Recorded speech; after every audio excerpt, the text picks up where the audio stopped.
Herkese selamlar arkadaşlar. Bugün sizlerle beraber 3 ayrı Rode mikrofonunu 6 ay süreyle kullanmadaki deneyimimi paylaşacağım. 3 farklı mikrofon, 3 farklı karakterde mikrofon. Bu mikrofonlardan 2 tanesi yayıncı mikrofonu, bir tanesi de stüdyo mikrofonu. Hadi başlayalım. Evet, 6 ay içinde bu mikrofonları defalarca kullandım. Farklı çekimlerde kullandım. Şimdi hangisinden başlayayım isterseniz? Önce şu kırmızı setle başlayalım. Yani 2 tane ayrı yayıncı mikrofonuyla başlamak istiyorum sizlere. Bunlardan bir tanesi XDM100. Şöyle görebilirsiniz. Bu mikrofon iri bir mikrofon, büyük bir mikrofon. Size onu göstereyim. Evet, XDM100 nedir?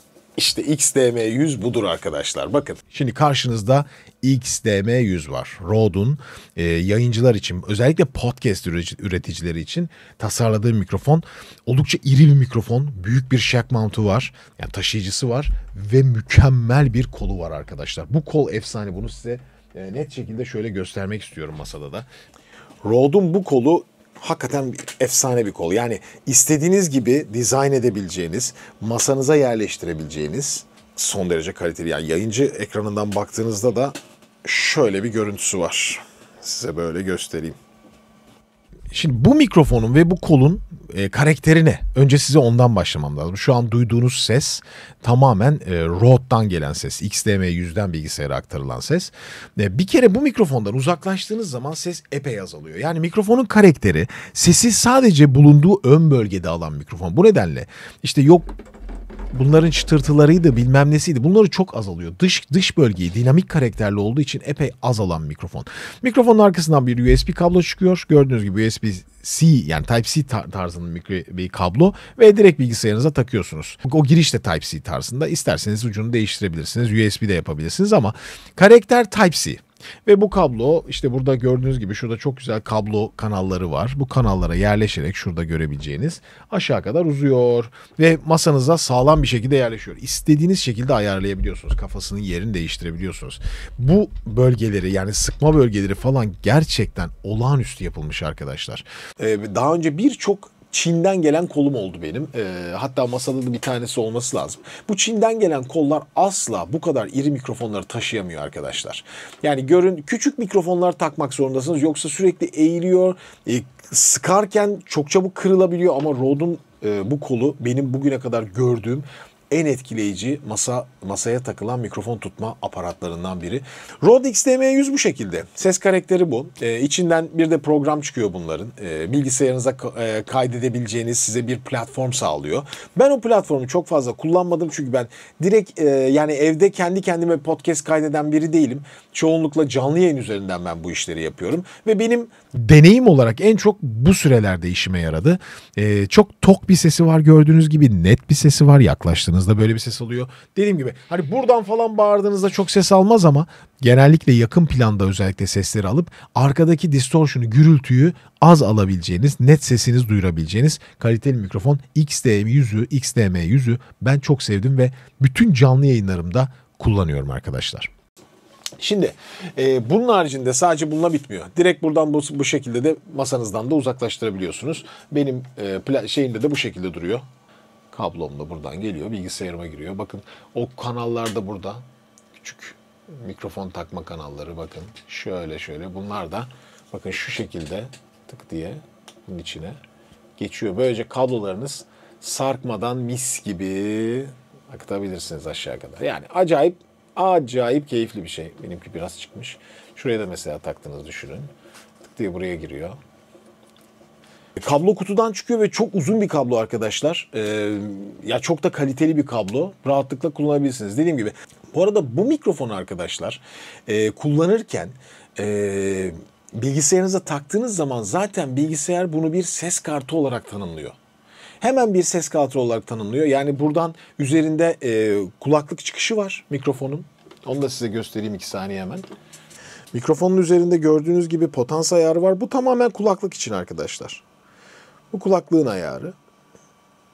Buradan kulaklığınızı takarak bir yandan kulaklığınızla yayın yaparken bir yandan da keyifli bir şekilde sesinizi karşıya duyuruyorsunuz. XDM100 budur.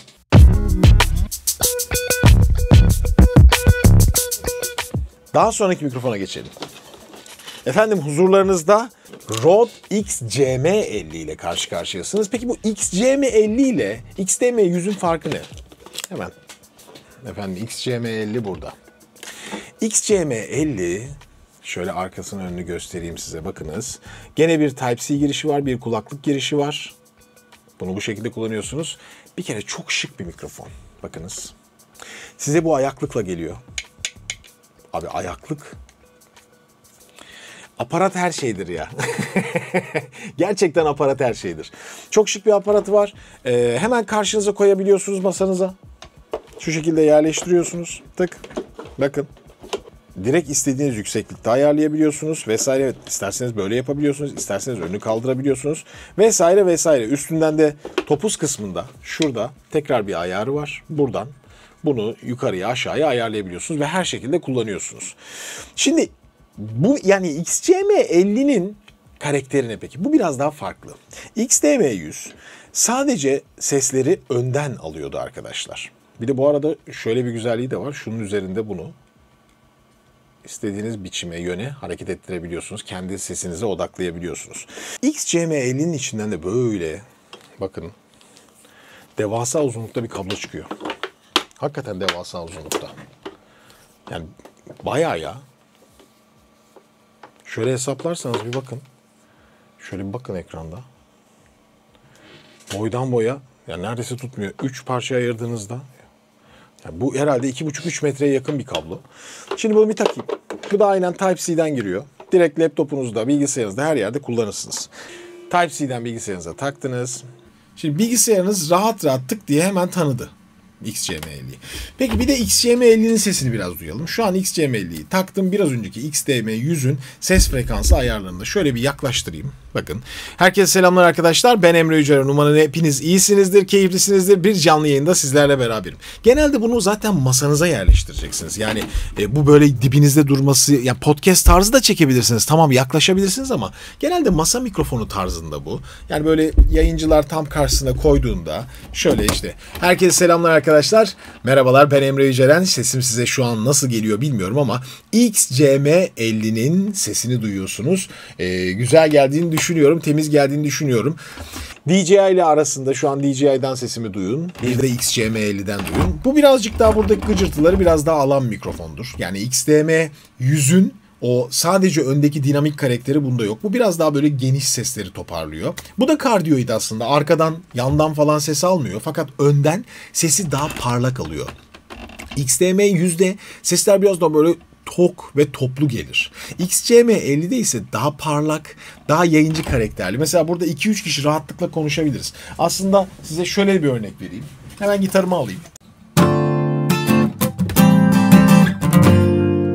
Mesafe bu. Oh, hey, hey.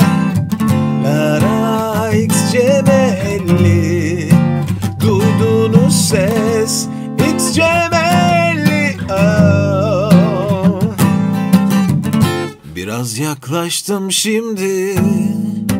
Sesimi duydun mu? Yalnızlığım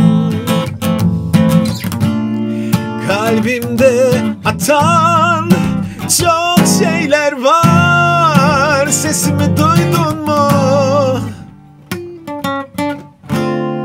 XCM50'yi dinliyorsunuz arkadaşlar. Yayıncılar için de güzel. Ben gitarla da daha önce canlı yayınlarda kullanırken sesini test ettim. Son derece temiz bir ses alıyor. Parlak bir ses alıyor. Güzel, keyifli. Bu da XCM50 arkadaşlar. Aynı özellikler bunda da var. Yani bilgisayarınıza taktığınız anda bir ses kartı olarak tanır direkt. Üzerinde hoparlör girişi vardır, takarsınız. Bir yandan da kulaklıkla kendi sesinizi duyabilirsiniz. Tıpkı XDM100'de olduğu gibi. Bu iki mikrofon yayıncı karakterli mikrofonlardır. Genelde yayıncılar kullanır ama bu XCM50'nin ekstra bir özelliği XDM100'den. Önünde gitar falan da kaydı yapabilirsiniz.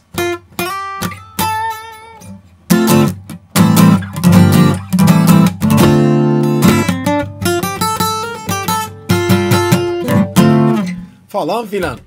Kısaca böyle tanıtayım size. İşin stüdyo tarafına geçelim.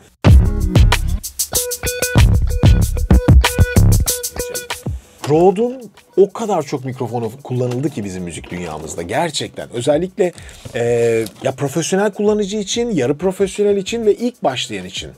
Herkes için mikrofonu var Rode'un. Biz de yıllar içinde bunları kullandık aslında. Mesela Rode'un efsane NTK serisi vardır.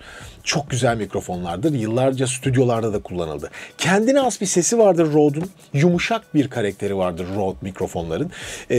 Bu serisi yani NT1, NT1A, NT2 serileri daha önce Rode'da çok kullanıldı. Ben Rode'un daha önce kanalda analizini yaptım. Kamera üstü küçük mikrofonlarını, mikrolarını da çok kullandım ve çok severim. Sokak performansları gerçekten mükemmel mikrofonlar. Fakat bu NT1 serisi yeni bir seri arkadaşlar. Stüdyo mikrofonu. Hem bunda stüdyo yani 48 volt vererek kaliteli ses kayıtları almanızı sağlıyor. Ben bunu nerede kullandım peki?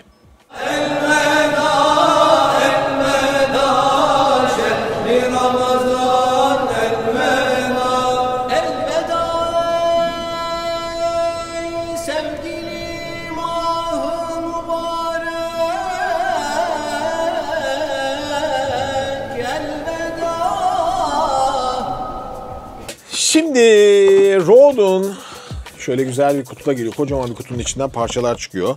Gene bir USB girişi var. Type-C girişi var. Yani bu mikrofonu direkt Type-C'den bilgisayara bağlıyor biliyorsunuz. Normalde biliyorsunuz bir büyük ses kartına yani büyük kablolarla bizim klasik mikrofon kablolarıyla taktığımız şeyi hayır demiş Rode. İstersen bunu buradan da bağlayabilirsin. Bakın mikrofona. Şöyle bir özelliklerine bakın. Yeah. Olaya bakın çocuklar ya. Çok acayip. Çok hafif bir mikrofon. Şöyle sizlere Rode NT1. Mikrofon bu. Çok hafif. Çok hafif bir mikrofon. 2 tane bağlantısı var. Dual Connect yazıyor zaten altta. Gördüğünüz gibi klasik bir giriş. Bu girişten direkt alttan takıyorsunuz ve direkt bilgisayarınıza bağlayabiliyorsunuz mikrofonu. Yani işin efsane tarafı şu. Rode mikrofona direkt bu kablo içinden çıkıyor bu arada. Felaket güzel yani. Bir nötrik kablo içinden çıkıyor. Balanslı bir kablo. Bir kere bu mikrofon arkadaşlar direkt 32 bit mikrofon. 32 bitin diğer mikrofonlardan farkı nedir? 32 bit mikrofon ne işe yarar? Biraz size onu anlatmak istiyorum. 32 bitlerde mesela sesi kaydettiniz ve seste hafif patlamalar yaşıyorsunuz. Bunu kayıttan sonra istediğiniz gibi refere edebiliyorsunuz. Yani sesleri azaltıp distortion alabiliyorsunuz. Hatta çok düşük bir volümde ses kaydı yaptınız. Çok düşük bir volümde. O sesi yükselttiğiniz zaman arkadaki o sesleri olmadan, gürültüyü almadan 32 bitin en büyük özelliği gürültüye çok duyarlı bir mikrofon. Az gürültü alan mikrofon. Mesela böyle bir odada kayıt yaptığınız zaman çok işinize yarar. Gelin bir kayıt deneyelim. İçinden ayrıca arkadaşlar sadece kutu da burada bitmiyor. Devasa bir shock mount çıkıyor. Bunun üzerinde mikrofon yerleştiriliyor. Sevgili arkadaşlar Rode bunun yanında bir de pop filter çıkarıyor bunun içinden. Yani daha ne olsun baba. 5. jenerasyonun içinde 2 tane farklı tip kablonuz var. Hem Type-C kablonuz var. XLR kablonuz var. Bilgisayarınıza, ses kartınıza takmak için. Yani hem ses kartına hem direkt bilgisayara takabiliyorsunuz çalışması için. Bu bir 32 bit 48 voltla çalışan stüdyo mikrofonu için bir ilk neredeyse. Gerçekten 5. jenerasyonda bir devrim denemiş Rode. Şuradan XLR girişi yaptınız. Bakın burada yukarıda bir tane de Type-C girişi var. Küçücük. Abi işin manyaklığı bu. Hem mikrofonu Type-C giriyorsunuz. Yani direkt bilgisayarınıza. Yangın. Hem de isterseniz direkt olarak buradan mikrofonunuzu ses kartınıza bu şekilde de tak diye bağlayarak yapabiliyorsunuz. Evet şöyle küçük bir kayıt denemesi yapalım. Son, 2, 3, 4. Önce bir gitara bakın.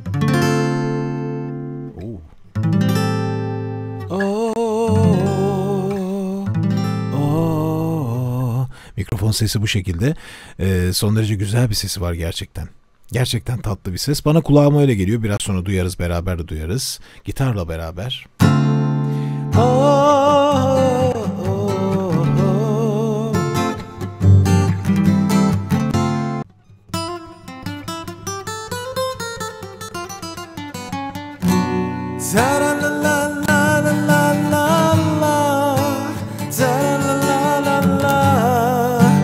Ta-da-la-la-la-la. Thought that I lost everything to you. You say you wanna start something new, and it's breaking my heart you're leaving. Baby, I'm grieving, but if you wanna leave, take good care. Herkese selamlar arkadaşlar. Ben Emre Yücelen. Umarım hepiniz iyisinizdir, keyiflisinizdir. Bir canlı yayında daha sizlerle beraberim. Bir podcast mikrofonu olabilir mi? Gayet rahat olur tabii ki. Son derece temiz, net bir sesi var çünkü. Aynı zamanda performans içinde temiz. Peki, bu kadar. Stüdyo kuran, yeni bir şeyler kaydetmek isteyen herkes için, tüm müzisyenler için de ideal ve ekonomik mikrofon üreten bir firmadır. Ben 3 mikrofonun testlerini yaptım. Yaklaşık 6-7 aydır da dediğim gibi birçok çalışmada, birçok yayınımda kullandım. Güncel fiyat listesini koymuyorum artık çünkü güncel fiyat diye bir şey yok. İnternetten girin bakın. Modellerin linklerini aşağı bırakıyorum. Kendinize iyi bakın.